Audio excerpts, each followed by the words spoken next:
We just finished celebrating our nation's independence. However, politics has permeated everything. Will our country survive today's political climate?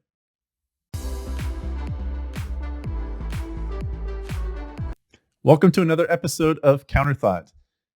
Just wrapped up Independence Day, celebrating with family, friends, however you celebrated, maybe with a barbecue, hopefully fireworks, whether your own or whether you got together with a city event or something, in your town or your neighbors, what have you. Myself and my family, we went down to our complex's pool area, which backs up to a lake, and there are numerous houses also on that lake. And we were able to watch not only our own community's firework display, but also our neighbor's firework display, and blasting some patriotic music through the Bluetooth and just sitting there and enjoying our country. However, polls that came out this week, right after Independence Day, say that America's patriotism is waning.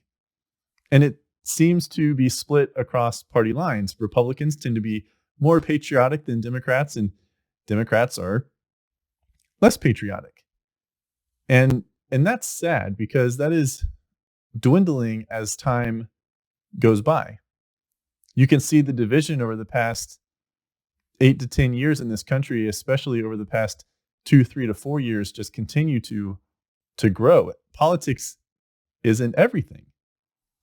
Politics is in our sports, which seem to be untouchable. It seemed to be left alone.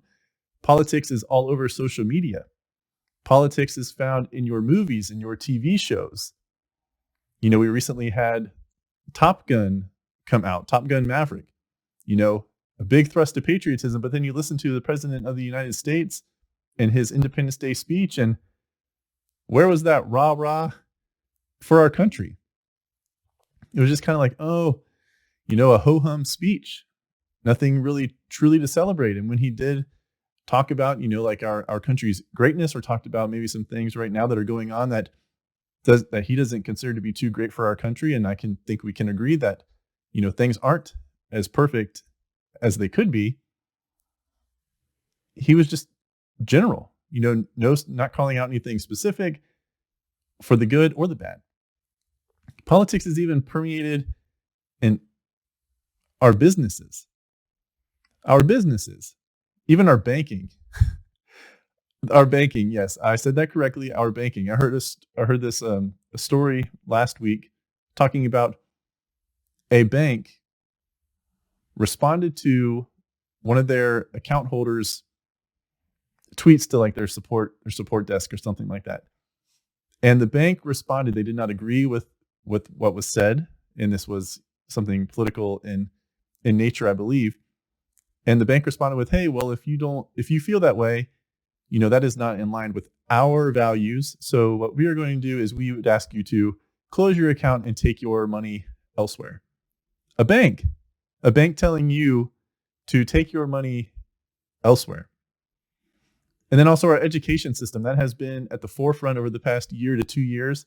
The way that politics has just entrenched itself within our education system. We saw that during the pandemic. We saw, Randi Weingarten, who's the leader of one of the 2 largest teachers unions, say, "Oh yes, we want the students to be in the classroom. We want the students to be in the classroom, but also we want everything for our teachers."